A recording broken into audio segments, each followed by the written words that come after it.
Hello, and welcome to the interview series on the creative voices behind the Kult, Kickstarter, Dark Realms, and other horrors.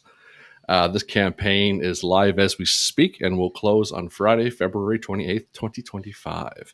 I am Electric Rancid, Ryan, and today I'll be speaking with our guest, Bridgett Jeffries, one of the talented writers behind that brings these stories to life.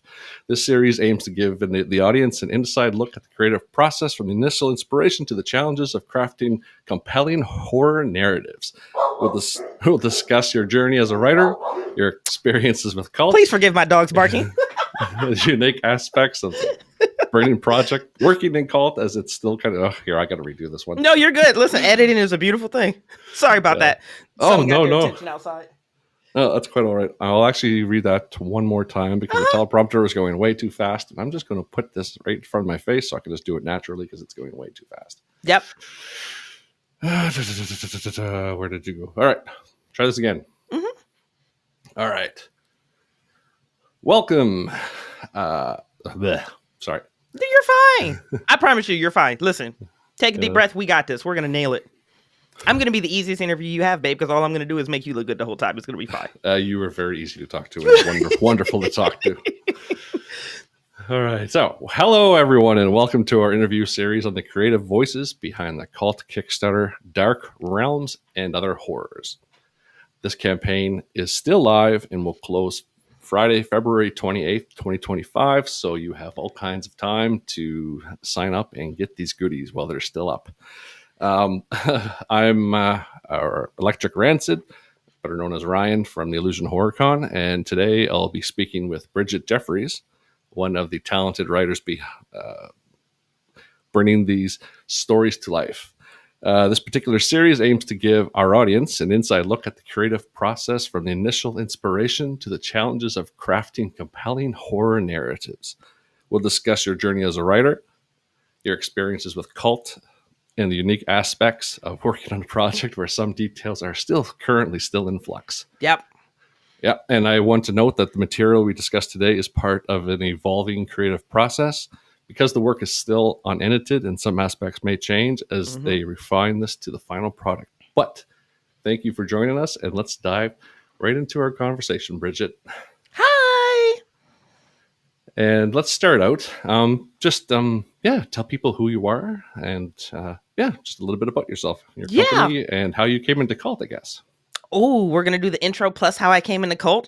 That is fancy. Yeah. So, hi, my name is Bridgett. I'm super excited to be sitting here talking with Ryan and also to be discussing Kult, which is easily one of my top 3 favorite role-playing games of all times. I own a tabletop role-playing game. I should probably change that to a storytelling game company, actually, now that I'm articulating that out loud, named Symphony Entertainment. And I focus on horror games and horror storytelling. And one of the reasons I said maybe I should take the tabletop role-playing aspect out is because we're branching out into publishing and running LARPs professionally right now. So all Symphony does is they focus on how to tell horror stories, how to embody and immerse yourself, how to publish them, how to run them. We have a Twitch platform that we port over to YouTube. So it's a happy, happy place of nothing but horror role-playing. And because I love horror as much as I do, I'm actually also the community coordinator, hence why I'm so hyper. I'm the community coordinator over for Chaosium Incorporated because, again, one of my top 3 favorite role-playing games is Call of Cthulhu. So if you're looking for me, you can find me in one of those 2 areas. It's either running horror on Symphony or helping other people publish and tell their favorite horror stories and also cultivating communities over at Chaosium. Ryan, how did I get involved with Kult? That is such a great question. The funny thing is you sent me these questions ahead of time, so I should have asked myself that question so I can remember. But the very first time I was introduced to Kult, I believe it was through a gaming group that appeared at Origins by the name of Rogue Cthulhu. They offered a lot of Cthulhu, but they offer some other horror games as well. And I believe the very first time I got exposed to a Kult game was at Origins Game Fair, like live, when it was amazing and face-to-face and before everything went digital. I wish I could tell you the game that I played, babe. It might have been Lorraine Estate, but it might not have been. I'll have to think about that one. That's okay. Maybe we'll save the question for the end. Maybe I'll remember by then. Yeah, maybe some of these questions will jostle your memory. But if it was, there we go. If it was the Lorraine Estate, it was a good thing too. It was a good one. Yeah, it was a strong one. Yeah. All right. So we'll just stay general here for a sec, and we'll Hmm. just kind of um, try to kind of pose questions that tell people about you and your how you bring an idea uh, from mind to paper to pretty much the whole creative process. So Okay. um, don't want to scare you. Could you share a bit about the writing journey and what inspired you to pursue horror in particular as a genre that you seem to love so much? Yeah. Yeah. So to keep that one kind of quick for us, Ryan, I love role playing games and storytelling. That's just something from an imagination and a creative standpoint I've loved since I was a child. Like I was one of those kids at like 12 and 13 playing role playing games on AOL, if y'all remember those days going back and forth. Yeah. Exactly. So I've always loved storytelling games, got into gaming, and I onboarded with Dungeons and Dragons, like a lot of us do. And I continued with that Pathfinder fantasy until I got exposed to horror again with that same group, that Rogue Cthulhu group over at Origins. And Ryan, horror storytelling opened up something in me that I didn't know was possible in a lot of like collaborative or shared narrative storytelling places, because horror is so humanizing. When you're telling horror stories, you're digging into the things that make us human, the things that drive our fears, the things that activate our nervous systems, the things that make us feel. And that degree of immersion that I consistently see again and again and again and again when I'm looking or I'm playing or writing or engaging with horror communities or horror storytellings really just looped me in. I am very upbeat and loud and energetic and flirty. And there's something about horror that brings this delicious balance that just evens everything out for me and just makes me enjoy it really more. But by far, Ryan, easily one of the things I love most about horror storytelling once I got involved with it is just the way that it makes you feel, in a way that it makes you think about how you could feel or should feel, and you explain or you explore that spectrum of emotion that comes with like things that hurt us. Yeah, no, that's a really good point, and just that was pretty much my journey into horror too. It seems like Hmm. everyone starts in fantasy, and you kind of branch out from there until, same as me, one day there was one person, hey, try this horror game, and Yeah. then it just blew my mind to the stories that you could tell, and almost movie like, Yes, and just very kind much of so. yeah. Very much so. And it comes with a much different, like when you say movie, like there's, don't get me wrong, it's fun to throw 20 d6 at a fireball at a dragon. I get it. That is very fun. That is very atmospheric. It's very cinematic. I completely get it. But there's something about horror, that storytelling there is it gets beneath your rib cage and starts digging and clawing and running around, and you just feel differently when you go from a place of I'm super powerful to I'm actually vulnerable. And how do I navigate this space? I love it. Horror Yeah, makes me happy. and that's a transition in itself. But It is. we we can discuss that at another point. But going into this world of horror Hmm. and horror, I know. horror, yeah. People make fun of the Sorry, way I say it all the time. I stopped caring. yeah, it's whatever comes out in that moment. Right. But Live with it. yeah, but what aspects of writing in horror do you find, and particularly Cult or Call of Cthulhu, what do you find most challenging, and also what do you find rewarding about the process of creating a story? Oh, those are two really good.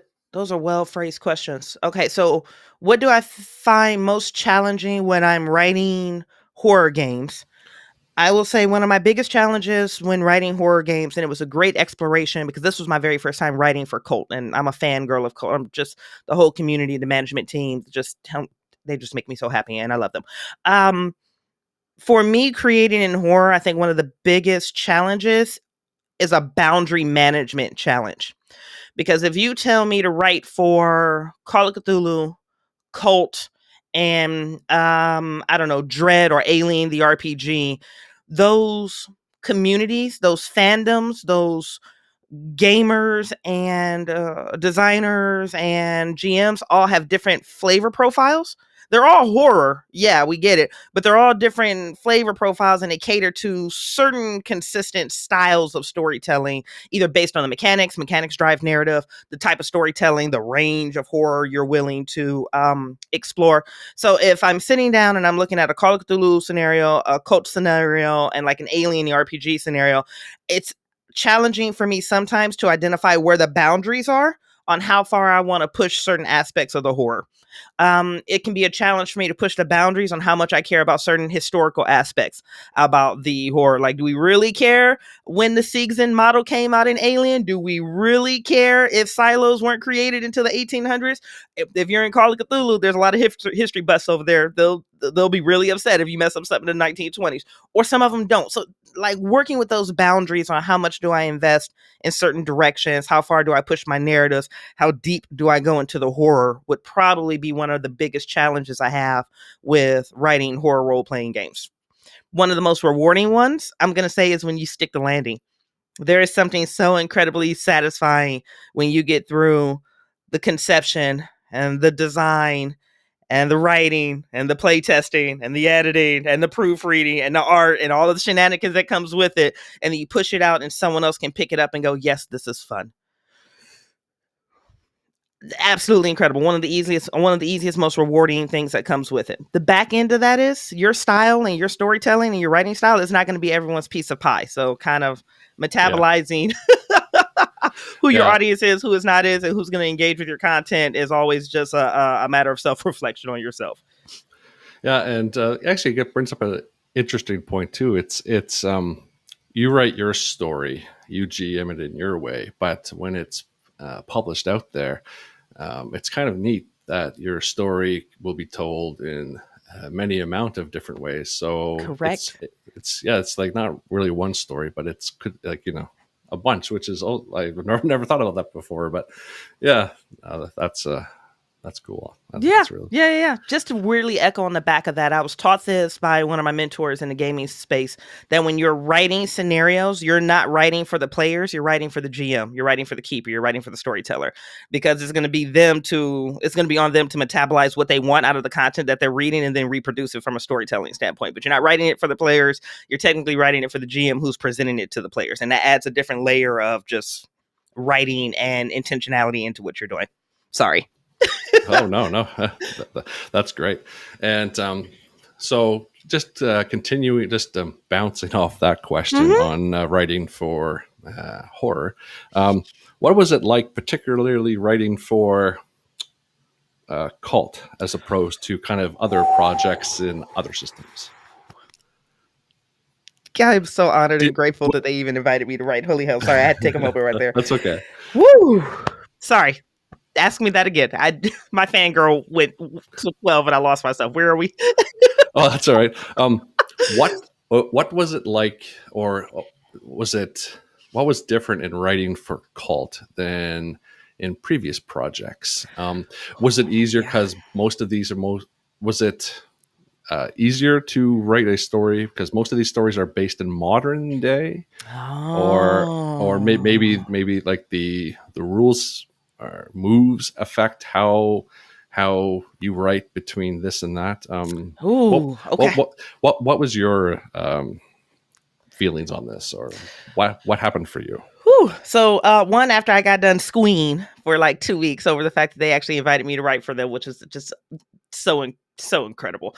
I'm gonna say some of my at least favorite aspects of it, or at least some of the challenges, some of the experience I went through is Kult is Powered by the Apocalypse, like a variation of that one. And that rule system does not require me to embed the rules into the game. And that was something that I haven't written for before. Like if I'm writing a Call of Cthulhu scenario, when you kick down the door or you open up the lock or whatever, it's a spot hidden check, or it's a listen check, or it's a library check, or there's some type of check to validate, typically what you're doing. And you typically have to seed that into the story, and there's different formatting ways that you specifically have to do it to get published by Chaosium, blah, blah, blah, because that's just kind of how the rules in the system talk to each other. I don't think I put a single, hey, make this move, or hey, roll this check, or hey, anything that I wrote for the Kult game. Now, that doesn't mean that editing and proofreading on the back end isn't going to integrate it into the game. Again, this is evolving, and it will look different by the time it gets into my hands as well. But Bridgett didn't write any of that into it. And it's really nice not to have to limp or hold on to the rules as I'm just telling a narrative story. I can just focus on the story and know that the rules don't have to be overlaid into the storytelling, or that someone else can very easily do it. That was one thing that was a big difference for me is I didn't have to call for a piloting check or a spot hidden check, because just the way that those mechanics work, the GMs are going to inherently know when they need to pull a certain roll to make it matter. So that was really nice. My absolute favorite thing was that boundary work with me getting to the very corners of like, how far am I going to push this? Am I going to go F them kids? I'm going to go F them kids. I wonder, can I get away with like sacrificing a newborn? Too far? That might be too far. Let me dial it back and go over here. That exploration with Kult was very fun for me because without too many spoilers, with the silo, which is a scenario that I wrote, it's based on an angel that crashes into a silo, and then that ecosystem begins to change. And working with the weird and the unsettling and the insidious nature of what's happening to the family that lives on the farm grounds and how far I can push it tied directly into the lore. So I learned a lot of new lore with Kult too, because I was like, well, what angel was it? And who were they serving? And I'm reading through the description like, this angel does what to people? Okay. All right. If y'all went there, I'm going to meet you halfway and we're going to dive in. And that was really, that was a very fun process for me as well. This was one of the very few writing processes, whatever that word is, Ryan, from start to finish, that I genuinely had fun every single time I reopened the doc and engaged with it. And that's not an experience I get very often, if ever. Usually somewhere by like the 80th percentile, I was like, I'm tired of writing this. I'm tired of editing this. I don't want to look at it anymore. Make it go away. This was fun to engage with most of the times that I opened the doc, just because of those reasons.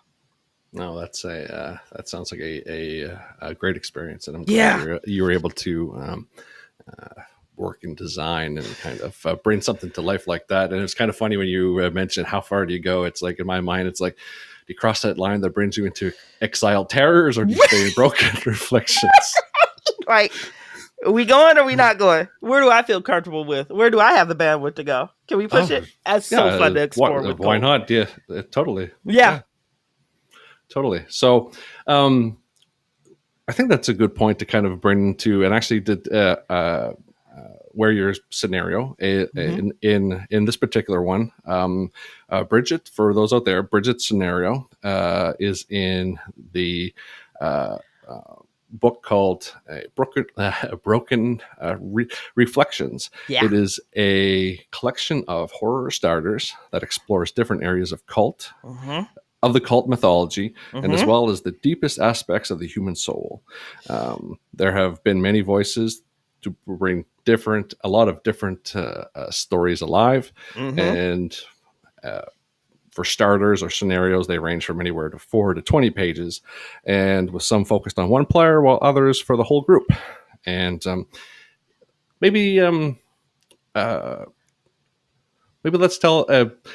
give you a chance to tell people about your scenario, what it's written about, and with, like you said, not giving too many spoilers away. Maybe where did the idea come from? Is it something that was an idea that you wanted to write about for a long time, and Cult was the right system to kind of bring that out? How that all came together. So it's Peter. It was Peter, right? Yeah. Peter reached out to me electronically, made the offer, and was very generous and very supportive on the entire creative process and the pitch process. It wasn't super structured or formalized or anything like that. He's like, all right, we need a starter scenario. We're looking at this many words, which I think I did 3 or 4 times the amount of words he originally pitched to me. But that was, we collectively agreed that needed to happen, but this is still funny. So he's like, yeah, just send me some ideas of what you're thinking of. So I was just like, okay, so it's Cult. It's a starter scenario. So I need to make the content as accessible as possible for people who have never done Cult before to kind of on board and be able to get a taste or establish a palette for the setting. So I was like, okay, good. So I need to keep it accessible. I need to keep it kind of user friendly, where a kid's gloved. New Cult GM can pick it up and go. And then I need to make sure I establish tone and the flavor profile for Cult, and it kind of go from there. Bam. And I immediately sent Peter 3 different pitches. And babe, they were like 3-sentence pitches. Like, hey, what about a bunch of people check into like 24-hour urgent care at 4:00 in the morning, the floor falls in, and Metropolis, Inferno, that, yeah. And then I pitched another scenario that I don't even remember what it was. I didn't like it either, but thank goodness we both decided against that one. And then how this one came about, Ryan, I was driving up 71 North to a convention, and I'm in Ohio, and I'm in a massive, metropolis of a city. Columbus is, 16th largest city in the United States, but Ohio is mostly farmland. So I was driving from major city to a major city with nothing but farmland in between. And I'm just passing cows and farms. And on my right hand side, I know where it is because I look at it now every single time I pass and I think of the scenario. And I saw this grain silo. It was a dual silo, but I saw this grain silo and the farm wrapped around it. And I was just looking at it as I'm driving by, and I was like, grain silos are actually terrifying. I don't know. Do you know anything about grain silos? Just a total side note, Ryan? I anytime I think of a grain silo in anything with horror, it's just if you fall in and it's full of something and it's drown. Game over. Yeah. It's game over. So grain silos have a massive body count for some of the craziest things. So drowning and suffocation if you fall into them. Everything from like they're super flammable and very explosive, and just the design of them is so incredibly simplistic and sleek for them to be as dangerous as they really are. So I was like driving up 71 and I look at the silo. I was like, what would be dope if I did a story of an angel falling into a silo and watching what it does to them. Send that to Peter, and that's what we agreed on. So that's where the story originally started. So then I started getting nervous. And I started getting scared because that's all the pitch. Angel falls into a silo, family has to deal with it. And I had to go back to my roots, and I had to go back to the things that made me comfortable. My things that make me comfortable in horror are isolation. Very easy to tell horror stories when you don't have to deal with a whole bunch of NPCs. You stick them in space, you stick them in the ocean, you stick them where they don't have cell phone reception, you stick them somewhere. I was like, okay, farm, isolation, we can put this in the middle of nowhere and that'd be great. All right. What are my roots that I'm comfortable with because I'm scared and I'm nervous and I'm insecure? Well, Ryan, I have a degree in history, or I have a degree in religion, actually, but it's a history degree. I went to a secular university. It's not a religious degree. It's not a theological degree. I went to Florida State. It's a history degree, but I have a lot of background in religion. And I was just like, okay, angel, silo, religious. Let's lean into the religious horror. That's a great place of onboarding for new players getting into Kult. I was like, okay, what else am I super comfortable with? I do a lot of writing and a lot of exploration on family dynamics. If I tell you right now, Ryan, who's the black sheep in your family? 5, 4, 3, 2, 1, you can name them. If I say who's that member of your family that is super toxic and no matter what they do, they're just so discontent. 5, 4, 3, you know exactly who I'm talking about. If I say who is the goody two shoes or the can do no wrong, even though they do a lot wrong, but they never get caught. 5, 4, 3, you can identify those. Those are very accessible markers for a new player into Kult to pick up because they know what the black sheep of family member is. They know what the golden girl of the family is. They know what the martyr of the family. So I'm just like, okay, let's do the tools that I'm familiar with and I'm comfortable with. And then let's also cross these over with these are very easy tropes to pick up on and then go from there. And that's literally how this entire story came together. The scenario is the silo. The premise is very simple. An angel crashes into the silo. The family doesn't know. The silo is converted into a temple. And this angel wants worshipers. And it's very insidious about how it attracts its worshipers to it. So we're playing with family dynamics. We're playing with introspection on who you are and what you mean to your communities, your religious communities, your familial communities, your romantic communities. And then we're giving the players a lot of opportunities to dig into themselves with their character profiles. So that's all of that thrown out at one time. Yeah, no, and you actually brought up a good point about like even being inside a horror starter, and for new GMs, the idea of not having, a bunch of NPCs in there makes sense because it might be overwhelming for someone new, and one protagonist and just the dynamics. Like that's what kind of why I enjoy GMing Kult, because I find it more relatable because it deals with just people today. Well said.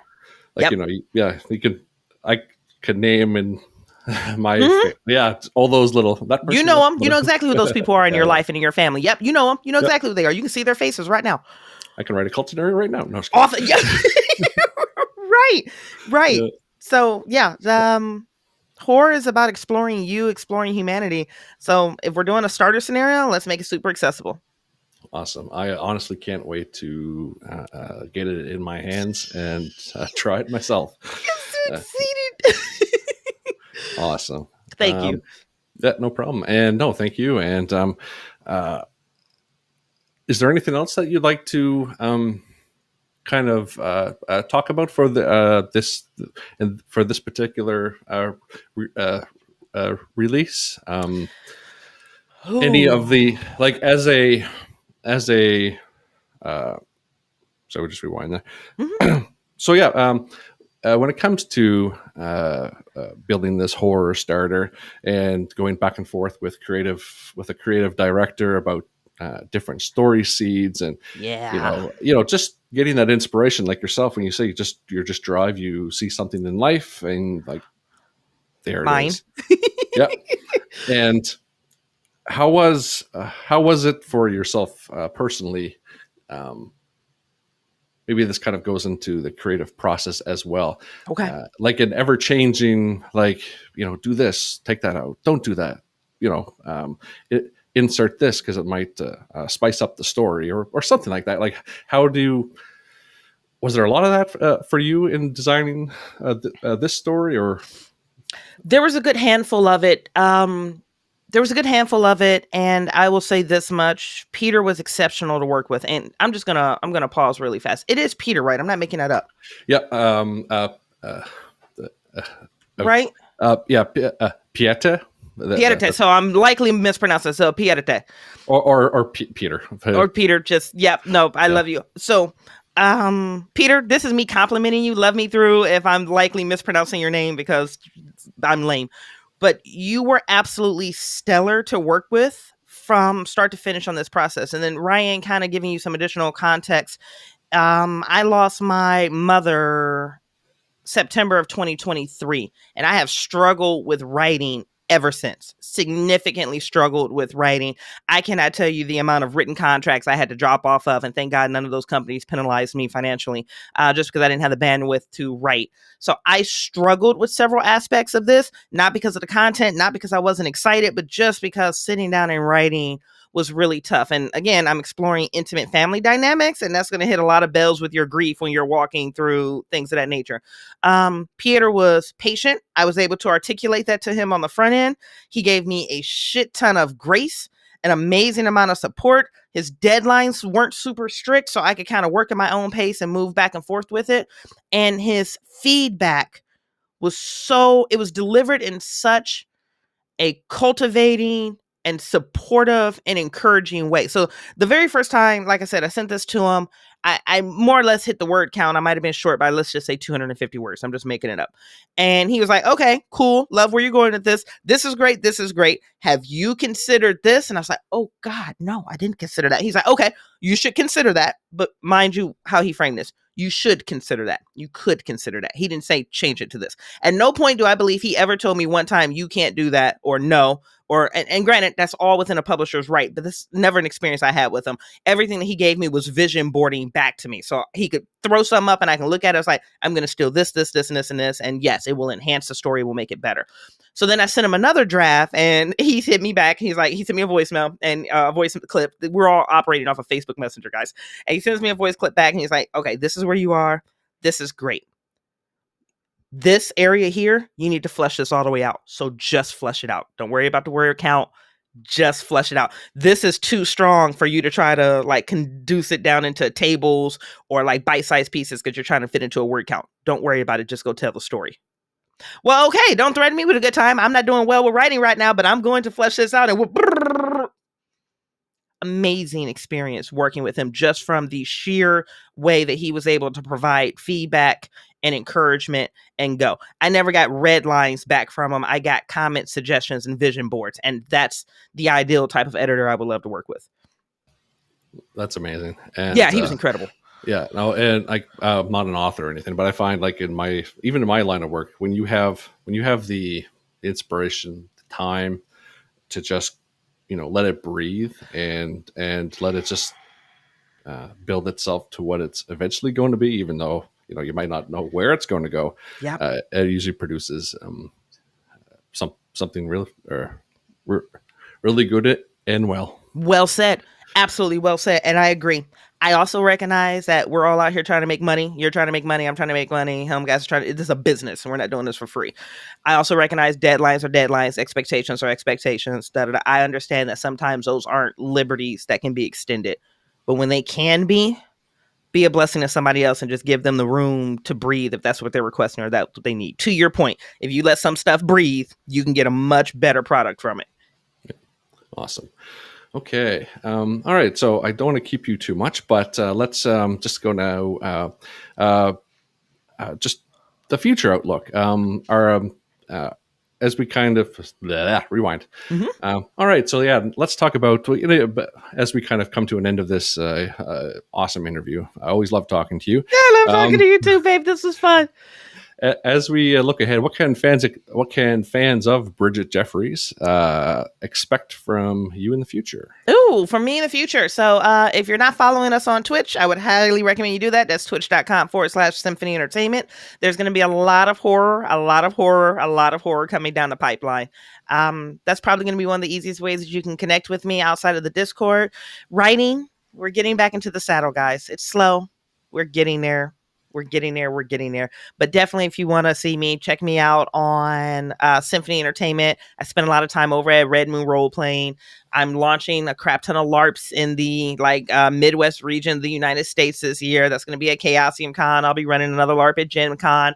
Very good chance I'll be running another LARP at Con on the Cop. So feel free to connect with me. Just symphonyentertainment.com will give you a link to my CV. That will give you a link to my convention schedule, my Discord, my Twitch, all of that fun stuff. What's coming into the future or what's coming down the pipeline is just going to be a lot more having fun with my friends and trying to continue to build this community of horror gaming because it is delicious in this side of the pond. It really is. Nice. And I think in editing, I think that'll be a good outro. But I love it. So just go to rewind just for one question. Okay. Yeah, this is a note for you, Dave. This question first, then the last one. It's is there any advice? Yeah. So as we kind of go out, as this interview comes to an end, is there any advice you can give to aspiring writers who want to break into the horror genre? Oh God, yes. Yeah. There's one massive piece of advice.